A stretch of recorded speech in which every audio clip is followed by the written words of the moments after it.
Alabama Senator Jeff Sessions for Attorney General, a choice that has conservatives cheering and liberals in distress. The choice is generating so much controversy that the factor himself, Bill O'Reilly, is interrupting his day off to weigh in on the matter. Bill joins us now by phone. So, Bill, you want to first concentrate on Sessions as the AG nominee. What do you think of that? Why is it causing so much controversy?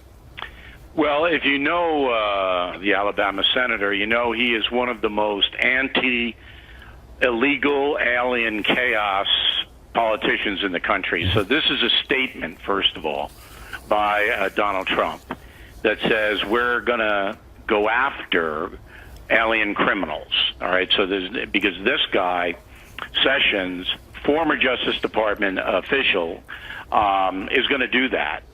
Now, for the Trump supporters, that they're going to cheer, as you said, but there's going to be an unintended consequence because the open border people and the pro-migrant people who don't want any scrutiny on the situation are going to go wild because Senator Sessions has a history of being very, very tough on this issue.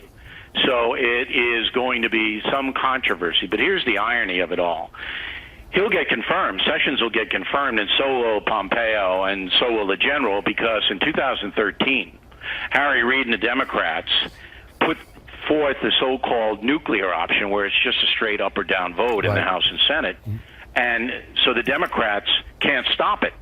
So they thought that they were being clever in 2013, removing all the barriers to Barack Obama's appointments. Well, now Trump has turned the tables on them, so it's going to be Attorney General Sessions. Hey, Bill, the lefties all over the place today are complaining about some of the comments that Sessions had made, a couple of jokes he had made, some of the things he had said 30 years ago. Should this weigh in on his confirmation? Well, they're going to demonize Sessions because, again, it's a battle between open border, pro-migrant amnesty folks on one side and the people who want immigration law enforced on the other. And Sessions is, of course, the people who want immigration law enforced guy. So this is going to be a huge deal, and they'll try to demonize Sessions. They'll dig up all the dirt on him. They'll throw it on out there, but it really ultimately will not matter. Okay. One of the other big news items this week, late this week, Mitt Romney will come and meet Donald Trump over in Bedminster, New Jersey. The sit-down has caused quite a stir in the non-establishment wing of the Republican Party. Your thoughts on the meeting? Well, it's a surprise, and it's a smart move by President-elect Trump, because he sends a message that he's not a vindictive man, because he and Romney obviously had some problems during the campaign. So he sends that message, I'm not vindictive. Romney could do the job of being Secretary of State. He's very smooth, and he knows the world leaders. He could do the job, and it basically consolidates the moderate wing of the Republican Party, because that's Romney, with the Trump administration. So to me, it's a pretty brilliant move, and I don't think Romney would be coming into New Jersey if this wasn't a serious situation. You think it's this, but you know, the Secretary of State job, big job. In fact, one of Trump's most loyal supporters, Rudy Giuliani, has said that's the job I want. You think that's the right one for him, or do you think that might cause a little bit of chaos on the right? Well, I can't speak to Mayor Giuliani and his status within the Trump administration because I don't know anything about it. But I can tell you this, that Romney is a pretty good deal maker. I mean, he's a Republican governor in Massachusetts, and he got along with that very liberal state assembly up there and got a lot done. So in the Secretary of State position, you need someone who can convince other nations to do what the USA wants. Romney's good at that, and he's got stature overseas. It is interesting that Giuliani doesn't seem to be in the running for Secretary of State or Attorney General. So I wonder where maybe he'll be the Homeland Security czar. I'm not sure where that stands. But I think the Romney play, as I said, is a smart move. All right, Bill, we have a little bit of news that alleged news or a leak that David Petraeus may be looked at for a job as well. That's not confirmed, but the Trump transition team called today National Security Day. AG Sessions, we talked about, National Security Advisor Lieutenant General Mike Flynn, and CIA Director Mike Pompeo. Grade the Trump transition team's picking, or Trump's picking, on their National Security Day. I don't know Congressman Pompeo, so I can't grade it. All right. I know the general a little bit. He's a tough guy. National Security Advisor. I mean, why not? What's the downside? I don't see it. On the Petraeus rumor, and that's all it is, as you accurately reported, I think Petraeus would be pretty good Secretary of Defense. I mean, I know he got in trouble, back there with giving classified information to the girlfriend, but David Petraeus is a brilliant military mind, brilliant. I mean, he saved the bacon in Iraq. He did a great job in Afghanistan. I don't know anybody more qualified to run defense than Petraeus. So if that's true, if that rumor is true, that's another really smart move. So on the surface, we are safer day one of the Trump administration, or less safe day one of the Trump administration that we are right now? It's all speculation. You know I don't do that bowling. You can't ever project out on what might or coulda, shoulda happen. I'll tell you this. I think that the message was sent by Sessions that Trump isn't going to fool around with this illegal immigration deal. That's the message. Yep. If Romney is a serious player and Secretary of State, that's a positive. It also sends a message that Trump's not vindictive. He's looking to do the best for the country. And if Petraeus is in play, I think that's a brilliant move. Yeah. So I would say it's a good day for the Trump administration today. Very good, very good. Good day for the Trump administration. By the way, Sessions also had some of the ideas that you liked about immigration, illegal immigrants deporting, and felonies. When they come back and commit felonies, they got to go away for a long time. All right, Bill, Kate's law, and we assume that will pass quickly when Mr. Trump takes office. All right, very good, Bill. Thank you for spending time with us tonight. All right, Eric, thanks for filling in for me. I really appreciate it. Thank you, thank you. Straight ahead, Mike Huckabee had a big meeting with Donald Trump today. Will the governor be joining the Trump administration? Governor Mike Huckabee will be here in a moment.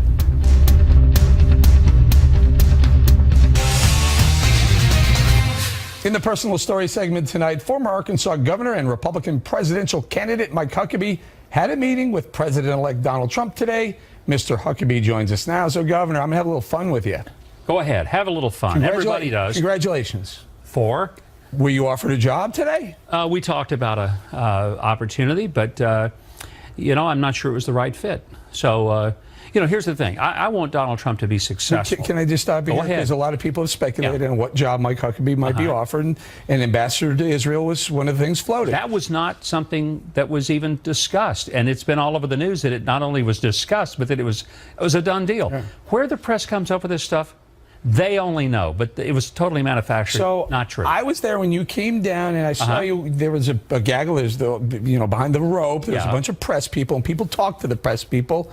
Did they just speculate that Israel it might be? No, it had already been blowing up all day long, and my iPhone, I'm going to have to get a new one. This one burned up like a Galaxy 7 Samsung. It was so hot because everybody in the world, congratulations, I'm thinking, guys, it hadn't happened. That has not happened. It wasn't even discussed. But I would never get into the details of what we talked about, what he offered. Here's why. Because can we do this? Yeah. Was it a cabinet position? Was it an advisory position? Yes. Both. Primarily cabinet, but as to which agency, the reason that I wouldn't discuss it is because somebody's going to get that slot, and I don't want them to think that they're number 2. Heck, I may have been number 4 for all I know. But here's the point. I've said this many times. People who know don't talk. It's not energy. It's probably not Treasury. Agriculture? No, I'm not going to talk about it. I'm not going to talk about it. Do I see a little sweat forming on your brow? Is that part? Not even a little bit. Right. It takes a lot more than that to make me sweat. Let's do this. Okay. When the president-elect entertains people coming in, you sit down. What happens? You walk into the office, and is it just him? Is Reince Priebus there? Is Bannon there? Steve Bannon there? I'm assuming that there's all different kinds of meetings. I mean, typically he's going to have some senior staff with him. Beyond that, I think anything else, I would want only his team to disclose. And here's why.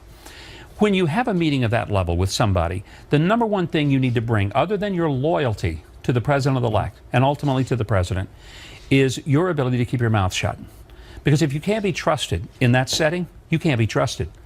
And so I know people. Well, do they care? Do they care if you say, hey, I'm being looked at from Secretary of Agriculture? If they want to talk about it, they can talk about it. It's their job. It isn't mine. They have the right to talk about it. They have the right to offer it. They have the right to not offer it.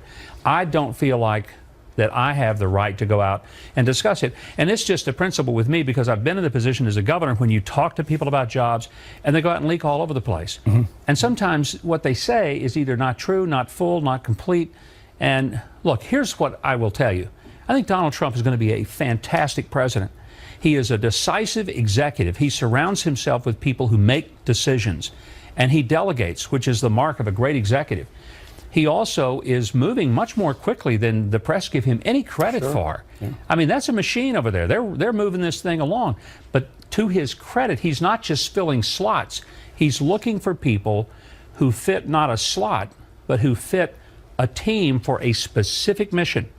That's smart executive planning. So he's not, he's actually breaking the mold of how you would pick a cabinet and a team and administration going forward as well. Well, in many ways, because he's approaching it much more like a business executive would approach it rather than just a politician handing out lollipops to his buddies. Let's do it this way.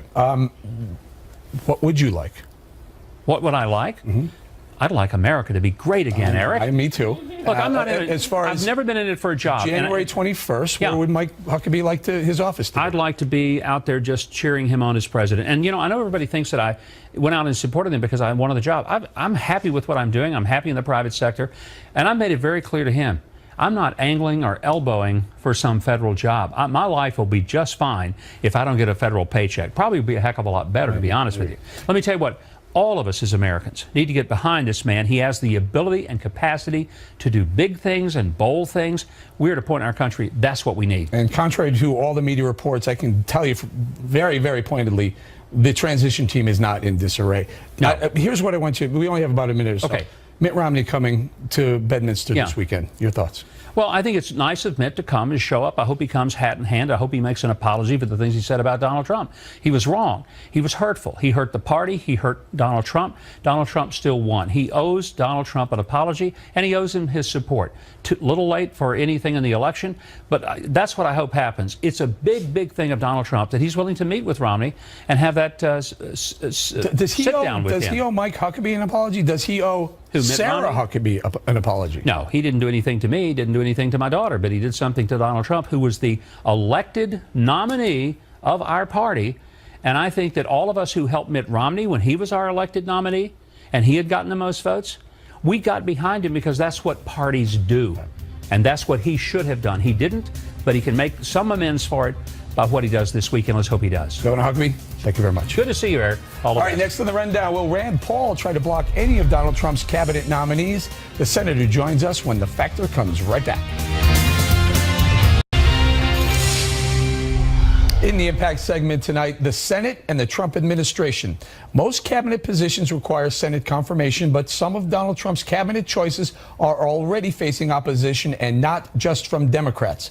Senator Rand Paul, a Republican from Kentucky, has said he too might block certain nominees. The senator joins us now from Washington. Welcome, Senator. So you've said that if John Bolton were named the attempted to be appointed Secretary of State, you would block that, you would filibuster that. And Rudy Giuliani. You tell us why? Well, you know, I supported Donald Trump, and one of the things I like about Donald Trump was that he said, you know what, we should learn something from the Iraq War. It was a mistake, and regime change is a mistake. It hasn't made us safer. It's emboldened Iran. When we toppled Gaddafi in Libya, didn't make us safer. ISIS grew in Libya. So I think that one of Donald Trump's big messages was Iraq War was a mistake, and regime change hasn't worked in the Middle East. So I don't think he should appoint somebody. I'm just trying to be helpful, Eric. I don't think he should appoint somebody who actually didn't learn any of those lessons. I mean, Bolton is an extremist. He is somebody who believes, and he was asked this within the last few months, was the Iraq War a good thing? He would do it all over again. but he's also for regime change in Iran, and he believes that we can make the world safe for democracy by toppling governments around the world. And that is not something, that's someone who hasn't learned the lessons of the Middle East. So yeah, I supported Donald Trump. I'm not out here to oppose his picks. I'm hopefully out there to guide and bring the debate to the points where people might agree or disagree, you know, whether or not the Secretary of State should agree with Donald Trump that regime change is a bad idea. So let's talk about Mitt Romney. His name has been floated as well. He's meeting with Donald Trump tomorrow. Your thoughts on Mitt Romney? I don't think he brings anything any better for what you're looking for as far as the Secretary of State. What I would say is that I would ask the same questions. Do you think the Iraq War was a mistake? Have we learned a lesson that regime change is not a good thing? So, for example, one of Donald Trump's first picks today, Mike Flynn, to be National Security Advisor, he has said that the historical lesson we should learn is that it was a strategic failure going into Iraq. I'm comforted by that. I feel hopeful that Mike Flynn will be giving him the advice that a lot of us have come to understand about the Middle East. Romney, I'm not sure. I don't think he's way out there on the extreme edge of the, you know, the war-making cliff like Bolton or even Giuliani. But, you know, I would want to ask those same questions to Romney as well. Have we learned the lesson that the Iraq War was a mistake? Well, can we float a name? Who would fit the bill for you as for Secretary of State? Well, you know, one of the other names that's been floated in the mix has been Senator Corker from Tennessee. He's head of the Foreign Relations Committee, has some significant experience with meeting and knowing some of our foreign leaders. And I think he'd be a more reasonable, rational hand and not really so much a bomb thrower. So you want the head of your State Department not to be the head of the armed forces. This is a person who's head of diplomacy. You want them to be a diplomat. Their job is to try to see how we avoid war, not to create war. Now, you want your Defense Department to be prepared for war. So there are different sort of objectives that you have, but I don't want the Secretary of State to be somebody saying, oh, we need to bomb Iran. We need to bomb Iran yesterday or the day before or the day after. You want the chief diplomat to be saying, these are the things I think we can do to oppose Iran and to let them know we're not going to be a pushover and to stop them from doing what they're doing, but it doesn't involve necessarily invading Iran. What about, would you want them to actually renegotiate the Iran nuclear deal, whoever that Secretary of State may be? Would that be a requirement? Or are you okay with the Iran nuclear deal staying in place? I think most people misinterpret the Iran agreement. I was against the agreement because I didn't think it did enough, but it did do some things. It gave a bunch of money to Iran early on, which I disagreed with. That money's already been given.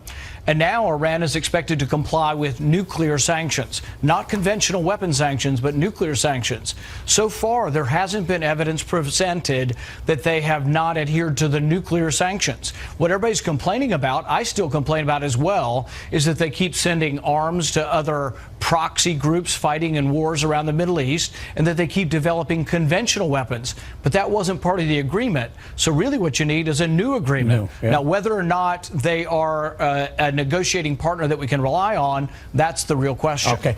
I want to pivot a little bit to some news that affects your state, Kentucky. Ford today has announced that they are not going to move a plant that they had planned to move to Mexico. They're going to keep it, and they called Donald Trump today and said, hey, guess what? Because of you, we're going to keep this plant in Kentucky. That's good news for your state. Absolutely, and I think there are things that could be done with a bully pulpit, and I think we can expect Donald Trump will use the bully pulpit, and I'm hoping that in the future we'll be able to say to people that, you know what, just like in our defense, we will negotiate from a position of strength. In our trade, we should negotiate from a position of strength. I don't know who gets all the credit, but I'm more than willing to give Donald Trump some of the credit for keeping Ford in Louisville. And maybe others as well, Senator, especially if people take their cue from Ford. Companies take their cue from Ford, or some of these trade deals, NAFTA, and some of the other trade deals that are so restrictive and drive manufacturing jobs out of the country. If those are broken, maybe we can keep some of these companies. Yeah, and the other thing we need to do if we want to keep American companies here is one thing we can do to make it better for them, to allow them to compete and so they don't flee our country, reduce the tax burden. We have the highest corporate income tax in the world. We should, at the very beginning of Trump administration, lower the corporate income tax as fast as possible to keep those American companies here. Yeah, I would guess that was going to be one of his first initiatives, would be 35 to 15% corporate tax, and then allow the repatriation of funds to come back. Absolutely. Senator Paul, thank you for joining us. us tonight. Thanks, Eric. Plenty more ahead as the factor moves along this evening. Who else is Trump considering for his key roles in his administration? We'll get the lowdown from none other than Ed Henry. Plus, far-left mayors in big cities continue to say they'll defy the Trump administration on immigration. Is that wise? Stick around for those reports.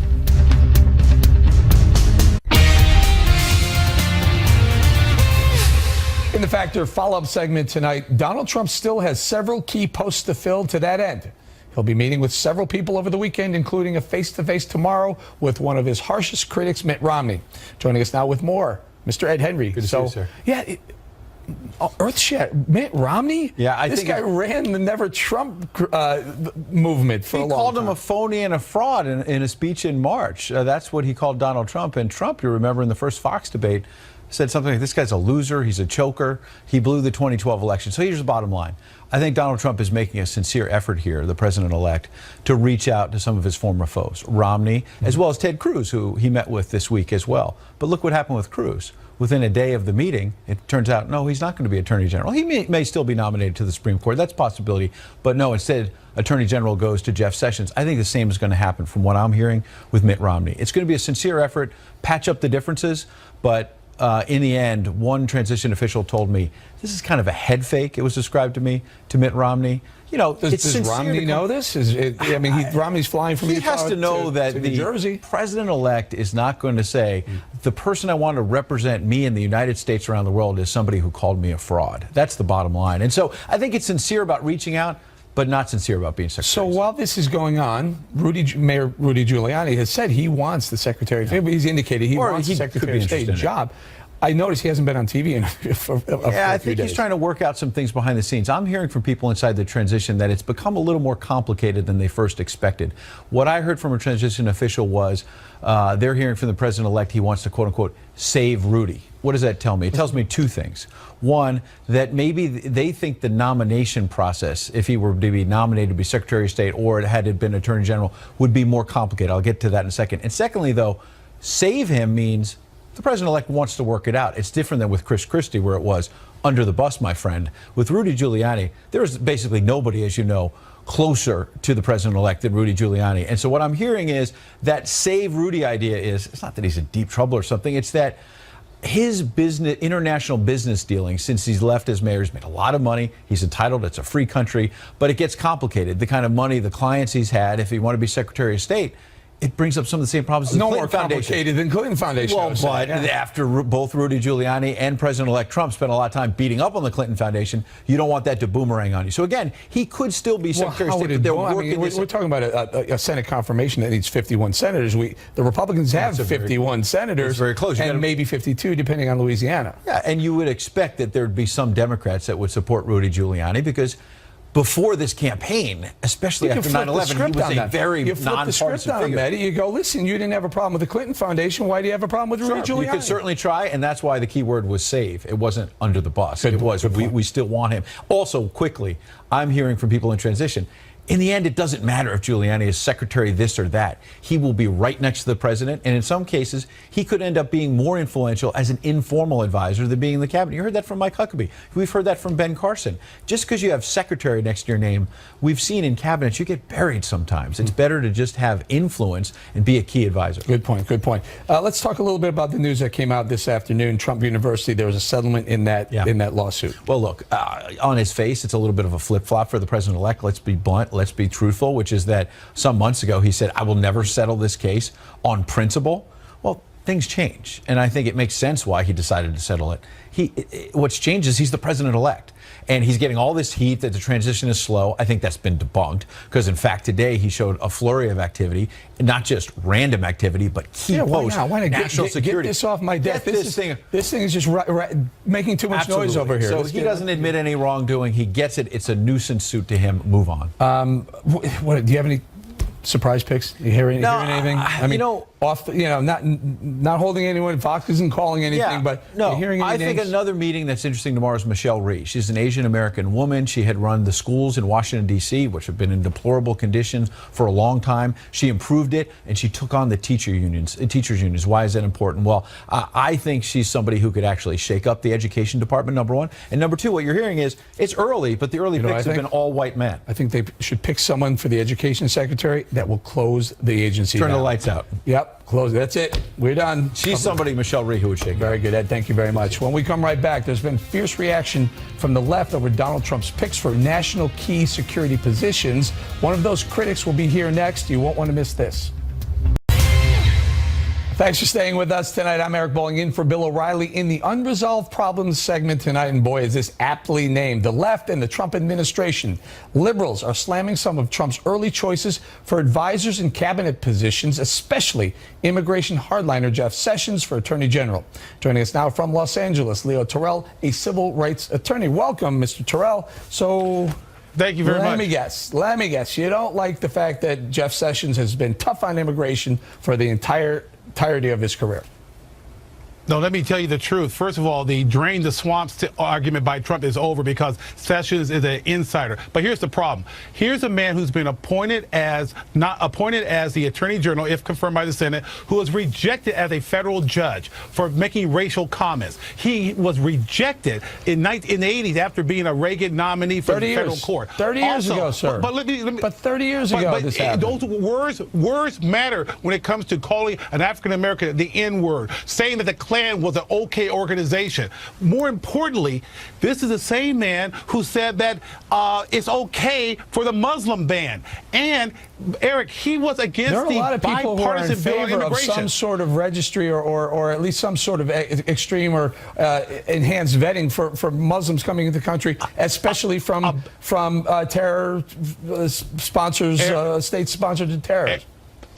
Eric, a ban on a religious group on Muslims is against our constitutional. I didn't say religious. I said from a location. That's what Sessions was. But let me also mention the other thing. His position on immigration is outrageous. He did not even support the bipartisan bill, the Gang of Eight. And I'm telling you right now, if you are a dreamer, if you're a Hispanic, if you're an undocumented alien, you better hide because Jeff Sessions will not accept any compromise. He is a threat to undocumented workers, dreamers who have worked in this country who have committed no crime. He's being tapped for the Attorney General, not Homeland Security. But he is a chief law enforcement officer, a man who couldn't qualify as a federal judge. It's already on the books, though, sir. It's already a law. He's not changing any law. He would just be enforcing a law that's already on the books. So what you're saying, Eric, is are you telling me now it's okay to round up the 11 million? That's what we should expect from Attorney General, hopefully not Jeff Sessions, that he's going to round up all 11 million undocumented workers, the dreamers, I have no idea the ones what who he's have planning, been but I productive. will tell you, that's the law. If you're here illegally and you get caught, you're supposed to go home. I think you will find a large support of Republicans who are not in favor of sending 11 million people back across the border when they have committed no crime. You're speculating. And that's what Jeff Sessions is going to do. I got yelled at by O'Reilly earlier for I'm not supposed to do that. You're speculating what Sessions might do. Well, his word again. Let me be very clear to the viewers. He was against the bipartisan bill of 8, the Gang of 8. He was against it. This man will not compromise. And I'm telling all undocumented workers. Leo. Who was for it? Who are the Republican senators for it? Marco Rubio, right now, Marco Rubio. Yes, and he lost and to Trump. They chased him away from that position. He lost to Trump. John McCain lost an election, right? So I'll ask you again. Are you in favor, Eric, of rounding up 11 million people? No, it has nothing to do with what I'm in favor of. I'm saying the American people elected Donald Trump and they trusted him to pick an attorney general. He has picked someone with some very similar views that he has had on immigration, i.e., Jeff Sessions got funding for a border fence. Do you know that? As a lawyer, I can read between the lines, and the lines are very simple. Jeff Sessions is a threat to undocumented workers because he will not compromise. And what you refuse to say, Eric, and I understand the position, is that he has said that he's going to round up 11 million people, and he put the #1 guy, his loyal supporter, Jeff Sessions, in charge as the chief law enforcement officer in this country. I think Donald Trump has said, I think Donald Trump, President-elect Donald Trump, has said that he was interested in deporting the 2 or 3 million illegals here who have committed crimes. He wants to get them out first. I haven't heard him say that he's going to take 11 million people and send them home. I think he will push back against that hard. Maybe we've been watching the wrong campaign. Oh, I'm sure he has said that numerous times. I'm talking about since he's been elected president. That's what I'm talking about. All right, Leo, I got to leave it right there. Thank you again for joining us. Always good debate with you, sir. And a quick My reminder, pleasure. Thank you. Signed copies of Bill's huge bestseller, Killing the Rising Sun, and the new kids book, Give Please a Chance, are available on BillO'Reilly.com.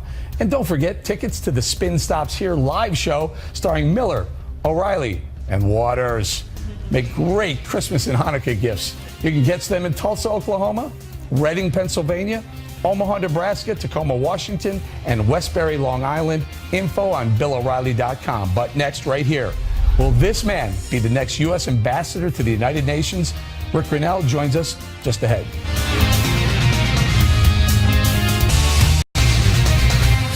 In the second personal story segment tonight, Rick Grenell served as U.S. spokesman at the United Nations during the George W. Bush administration. Now he's reportedly on President-elect Trump's shortlist to be U.S. ambassador to the UN. Rick joins us now from Palm Springs, California. So, Rick, are you interested in joining the Trump team? Hey, I'm still excited that we have President-elect Trump. I'm going to do anything that he wants to make him successful. I think change needs to come to Washington. We're all excited about it. Okay, talk to us a little bit about, I guess that's a yes or no. You're not going to tell us whether or not you've been contacted. Tell us a little about Rand Paul. Senator Rand Paul was on earlier, and he had some issues, and you took issue with something he said about Iran. Tell us about it. Well, first of all, I think Senator Paul is exactly right. We need to learn the lessons of Iraq. Nation building doesn't work, and I appreciate the fact that he's always reminding us that lesson. It's very good. But on the Iran deal, there have been violations. There's just within the last 10 days, we saw the IAEA tell us that Iran violated the 130-ton limit of heavy water. Heavy water is really important because it moderates reactors.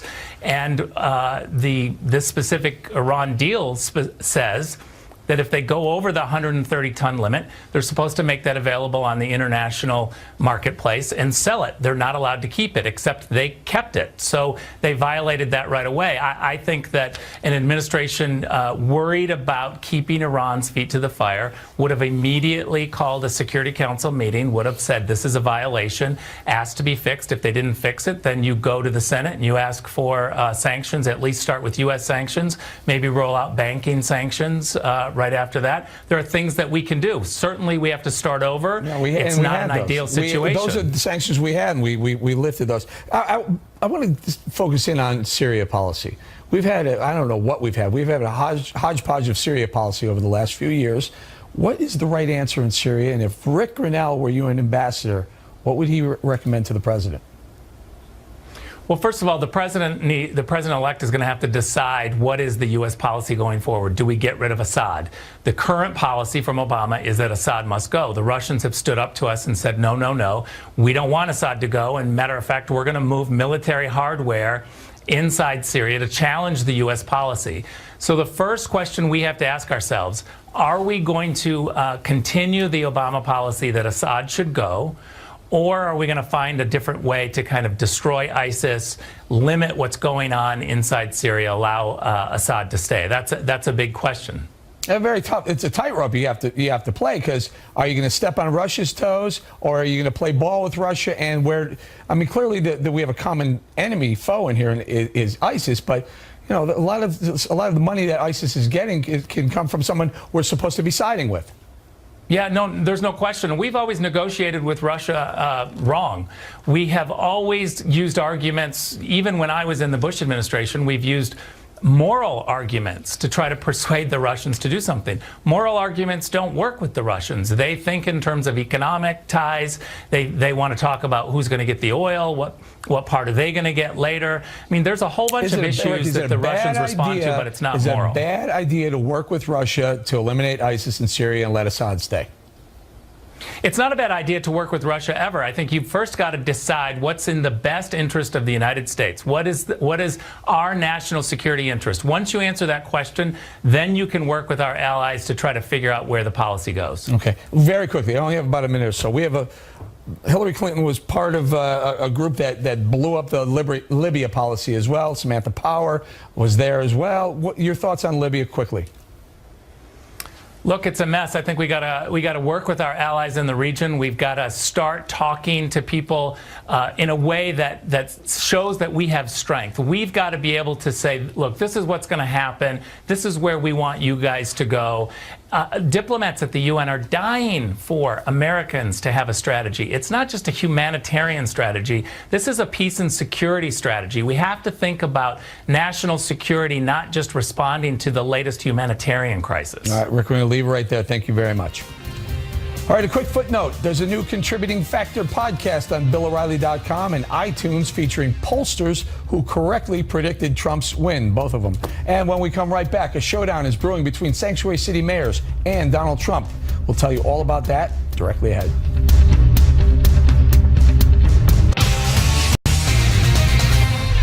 In the Back of the Book segment tonight, sanctuary cities like New York, Los Angeles, and Chicago have been defying federal government law on immigration for years. But the mayors of 3 cities, the largest cities in America, say that a Trump presidency won't change anything and that they will continue to proudly defy ICE on detainer requests for illegal immigrants. Joining us now from Chicago is Steve Cortes, who is a Trump campaign surrogate and a member of his Hispanic Council, and in San Diego, Ruben Navarrete, a nationally syndicated columnist. Ruben, we'll start with you.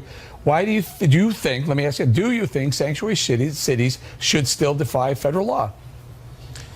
Eric, good to be with you again. Here's what I think about sanctuary cities. There's no such thing as a sanctuary city because there's no city in America where an illegal immigrant can go to be safe from being apprehended by a federal law enforcement officer. Just like there's no city in America you can go to avoid paying taxes to the IRS. ICE will find you no matter where you are, no matter what city you're in, including the 3 you mentioned. This is a fraud that's been perpetuated really by liberals and the left to make themselves feel more powerful, as if they somehow call the shots about what goes on in Washington. It's simply not true. Well, you know, I would push back on. I'll let you do it, Steve. Steve, the feds, yeah, Ruben's right. The feds, if they do catch an illegal, they can deport him. But why shouldn't the state and local municipalities, police stations, turn over an illegal that they catch to ICE? Right, and Eric, for the most part, local police are who do policing, right, at the street level. And the point is, in sanctuary cities like the one I'm in right now, Chicago, where I live, local police are not only not allowed, they are prohibited from informing federal authorities when someone they've arrested, even someone dangerous, is here illegally. And I think this is the height of lunacy. And by the way, my mayor, Rahm Emanuel, he acts very brave when he makes these pronouncements. By the way, he lives under the guard of 24-hour police protection. Who has to actually deal with these sometimes very dangerous people who don't belong here in the first place? It's primarily Latinos. It's people with names like Cortez and Romero. They're the ones who have to deal with dangerous people who are hiding in plain sight who don't belong here in the first place. So this is the height of lunacy, and I'm so happy that Donald Trump has made this one of his linchpin issues that he's going to address as President Trump. In fact, Ruben, don't local police departments quite often cooperate with the feds on a range of other different types of crime? Absolutely, and this one too. You can go to any jurisdiction. You will often find in local police departments an ICE agent that's there that works with those patrolmen. Here's how it works. Somebody brings in somebody off the street. ICE takes them off their hands even before they're booked in many cases. Steve talks about Chicago. This is, again, I've been on the show with you before, Steve. You don't understand immigration, and you don't understand what's going on even in Chicago, where under secure communities for 8 years, Barack Obama was able to get people arrested, apprehended in Chicago. And so now all of a sudden Rahm wants to pretend that this has never been happening. Rahm Emanuel is a phony on immigration. He's never been a friend to immigrants or immigration reform, and he's doing it again. He wants to make it seem somehow that Ruben, come to Chicago will protect you. He's never protected these people. You're talking about federal authorities. By the way, they don't deserve to be protected. If you're here illegally in the first place, and on top of that, you're committing a crime, guess what? You don't belong here. You're a danger to the community, and most of all, to minority communities. Rahm Emanuel. We're talking about what happens in Chicago. What happens in Chicago is, for 8 years under secure communities, those Chicago police officers have not had to check people's immigration status because they simply refer them over to ICE. Yeah, but, and they run Ruben, that information. Ruben, isn't that the problem? Is that the sanctuary city and a lot of sanctuary cities said they don't want them doing that. They don't want their police departments turning over illegals that they have caught. Even sometimes when they've been convicted of crime, they don't want